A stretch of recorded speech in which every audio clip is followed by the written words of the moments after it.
La revue de presse, la fin des feux rouges, ça c'est la une du Parisien aujourd'hui en France. Le journal se penche sur les expérimentations en cours en la matière à Abbeville, à Nantes, à Bordeaux, bientôt Paris. Retirer des feux de circulation, même devant les écoles. Alors vous, je sais pas, mais de prime abord, on s'interroge, on s'inquiète. En tout cas, c'était mon cas. Mais les résultats sont manifestement là, spectaculaires, dit même le Parisien. Il y a moins de morts à ces carrefours où on supprime des feux.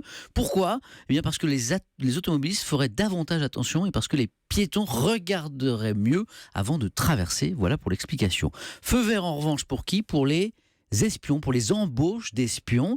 La une du Figaro ce matin, très intéressant dossier.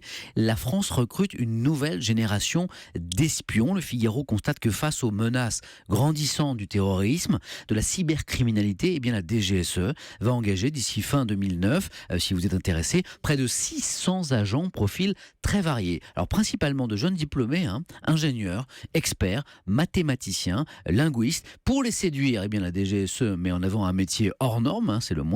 Un salaire attractif aussi, de 33 000 à 40 000 euros par an brut, c'est très important en ce moment de préciser, brut pour un débutant. Marie, 30 ans, recrutée il y a 6 ans, témoigne: je marche à l'adrénaline et en dépit des nuits blanches, il n'y a pas un jour où j'ai regardé l'heure. Alors le Figaro lui demande si son métier d'espionne a des conséquences sur sa vie privée et Marie répond: il faut trouver un conjoint compréhensif, au courant dans les grandes lignes pour qu'il ne s'étonne pas quand on part soudain à 3h du matin. Alors, pas de campagne présidentielle dans vos journaux ce matin, oh que si, un peu partout.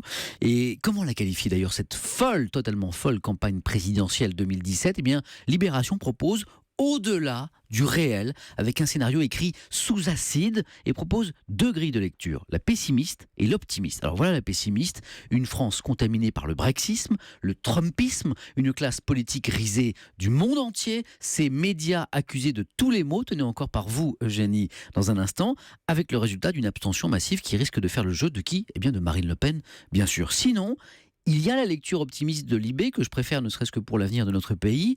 La France serait, écoutez bien, en train de purger une génération d'hommes et de femmes politiques aux mentalités et pratiques d'un autre âge. Elle serait, la France, en train de voir émerger de nouvelles aspirations, et cette transition-là ne peut s'accomplir que dans la douleur, écrit ce matin Libé. Comme un accouchement, finalement. On espère juste que la maman et le bébé se porteront bien à l'issue de tout cela.